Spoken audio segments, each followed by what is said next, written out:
एका बापाचं अपघाती निधन होऊन अवघ्या 3 दिवसांमध्ये त्याला मुलगा होतो, तर काय वाटलं असेल त्याच्या पत्नीला आणि त्याच्या कुटुंबाला.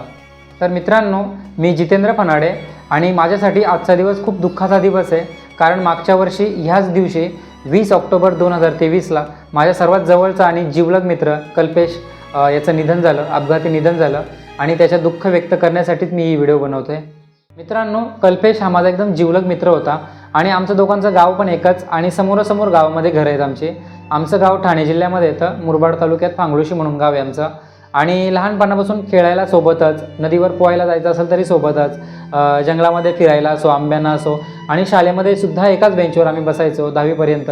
आणि असा हा जिवलग मित्र आज माझ्या सोडून गेला मला.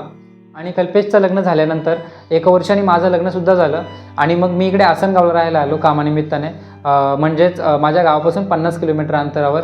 आणि मग काही दिवसांनी मी कल्पेशला सुद्धा इकडेच आणलं राहायला आणि मला वाटलं नव्हतं की त्याचा इकडे येऊन 1 वर्षानंतर असा मृत्यू होऊ शकतो.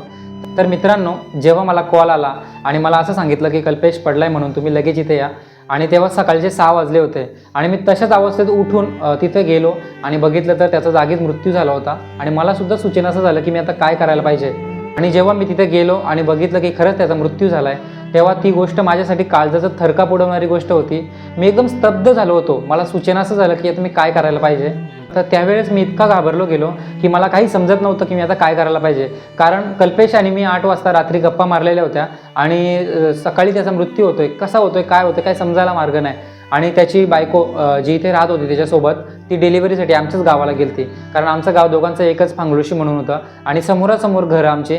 आणि मी जेव्हा ते बघितलं, मला लहानपणीच्या सर्व आठवणी, माझ्या म्हणजे आठवणी सोडा, मी एकत्र त्याच्यासोबत राहत होतो इथे, आम्ही सोबतच जवळजवळ राहत होतो. मला काहीच समजत नव्हतं मी काय करायला पाहिजे. आणि अशा अवस्थेत मी सकाळी 7 वाजता त्यांच्या घरी फोन केला, त्याच्या मोठ्या भावाला, आणि सांगितलं की कल्पेश असं असं झालेलं आहे.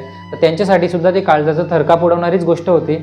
तर मित्रांनो, खूप आणि खूप दुःखाचा दिवस म्हणजे मागच्या वर्षी 20 ऑक्टोबर हा माझ्यासाठी होता. आणि मित्रांनो, अशा अवस्थेमध्ये त्याला घेऊन मी जवळच्या हॉस्पिटलला गेलो आणि मग तिथं त्यांचं सर्व कुटुंब आलं होतं. तर मित्रांनो, कल्पेशला जाऊन पूर्ण 1 वर्ष झाला, म्हणजेच मागच्या 20 ऑक्टोबर 2023ला त्याचं निधन झालं होतं.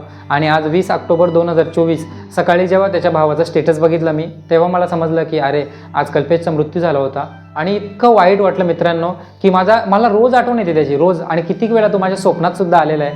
आणि मला तर इतकी आठवण येते, तर विचार करा त्याच्या बायकोला, त्याच्या कुटुंबाला काय आठवण येत असेल त्याची, विचार पण करू शकत नाही आपण. आणि मित्रांनो, सर्वात दुःख यासाठी वाटतं की त्याच्या मृत्यूच्या नंतर त्याची वाईफ म्हणजे ती प्रेग्नेंट होती आणि तिला 3 दिवसानंतर मुलगा झाला. म्हणजे तिच्यावर काय बितलं असेल, मुलगा होण्याचा आनंद व्यक्त करू की पती जाण्याचं दुःख. आणि त्याच्या कुटुंबावर सुद्धा खूप मोठं संकट पडलं होतं. आणि मी एक मित्र म्हणून मला सुद्धा इतका त्रास होऊ शकतो त्याच्या आठवणींचा, तर त्याच्या घरच्यांना काय वाटलं असेल हे न विचार केलेलंच बरं आहे. आणि आमच्या गावातील सर्वात गुणी मुलगा म्हणून कल्पेशचं नाव काढलं जातं. म्हणजे तो कोणाला उलट कधीच बोलत नसायचा. त्याला आपण कितीही बोललो ना, कल्पेश तू असा केलास, तू तसा केलास, कोणीही बोलू दे, तो एकदम खाली मान घालूनच बसणार. आणि इतका शांत स्वभावाचा होता, म्हणजे त्याचा स्वभावच इतका रॉयल होता की आज त्याचं पूर्ण गाव नाव काढते. मी इंजिनिअरिंगला असताना पुणे जिल्ह्यामध्ये बेल्ह्याला होतो आणि तो तेव्हा तिथे हॉटेलमध्ये काम करत होता. म्हणजे त्यांची घरची परिस्थिती खूप चांगली आहे, पण त्याने लवकर शाळा सोडली आणि तो हॉटेलमध्ये काम करायला लागला.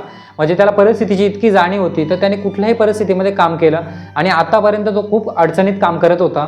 तर मित्रांनो, जेव्हा मी शिक्षणासाठी बाहेर होतो आणि तो कल्पेश तिथे हॉटेलमध्ये कामाला होता, आणि त्यावेळेस मी जेव्हा पण शनिवार रविवारी त्याच्याकडे जायचो ना, तर एकदम सख्या भावासारखा मला जीव लावायचा. मला खर्चाला पैसेसुद्धा द्यायचा आणि मला गेल्यावर काय जेवायला देऊ असं त्याला वाटायचं. आणि खूप जीव लावायचा मला तो. तर मित्रांनो, आम्ही आमच्या लग्नाच्या अगोदर एकत्रच राहत होतो रूमवर, मी, कल्पेश आणि माझे 2 काकांची मुलं. म्हणजे आम्ही असं कल्पेशला कधीच दुरावा नाही दिला की तो आपला फक्त मित्र आहे आणि आपल्या गावातला मुलगा आहे, तर तो आमचा एक सख्खा भाऊ आहे असं आम्हाला वाटायचं नेहमी. आणि खरंच त्याच्या आठवणी आज पण आम्हाला अक्षरशः रडवतात. आता मला तुमच्याशी बोलताना सुद्धा असं होतं आहे की माझं एक रडू येते मला. तर मित्रांनो, कल्पेशच्या मृत्यूनंतर अवघ्या 3 दिवसांमध्ये त्याला मुलगा झाला आणि आपल्याला त्याच्या जाण्याचं इतकं दुःख होतं आहे, तर त्याच्या पत्नीला काय वाटलं असेल आणि त्याच्या कुटुंबाला सुद्धा काय वाटलं असेल. कारण एकीकडे तिला मुलगा झाला आहे याचा आनंद व्यक्त करू आणि एकीकडे तिचा नवरा मेला आहे त्याचं दुःख व्यक्त करू, असं तिच्या आयुष्यामध्ये सुद्धा घडलं. तर खूप अत्यंत दुःखद अशी घटना होती आमच्यासाठी.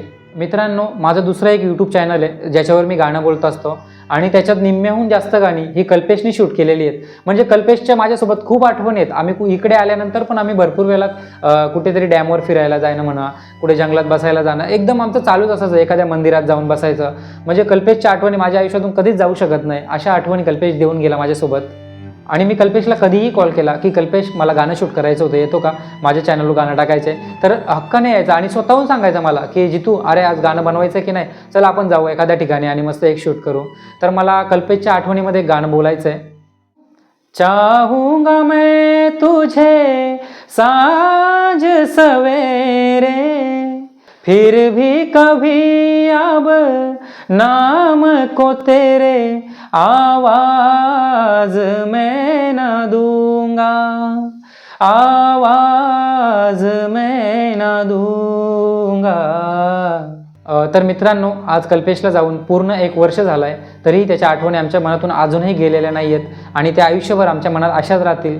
आणि कल्पेशला जाऊन पूर्ण 1 वर्ष झाला आणि त्याचं दुःख व्यक्त करण्यासाठी मी ही व्हिडिओ बनवली. आणि त्याच्या कुटुंबामध्ये त्याची पत्नी आणि 2 मुलं आणि एक त्याचा मोठा भाऊ आणि एक छोटा भाऊ, आई वडील, वहिनी, आजी असा एक त्यांचं कुटुंब आहे. आणि ईश्वर त्यांना हे दुःख पचवण्याची ताकद द्यावं आणि कल्पेशच्या आत्म्याला एक शांती मिळो हीच ईश्वरचरणी प्रार्थना आहे.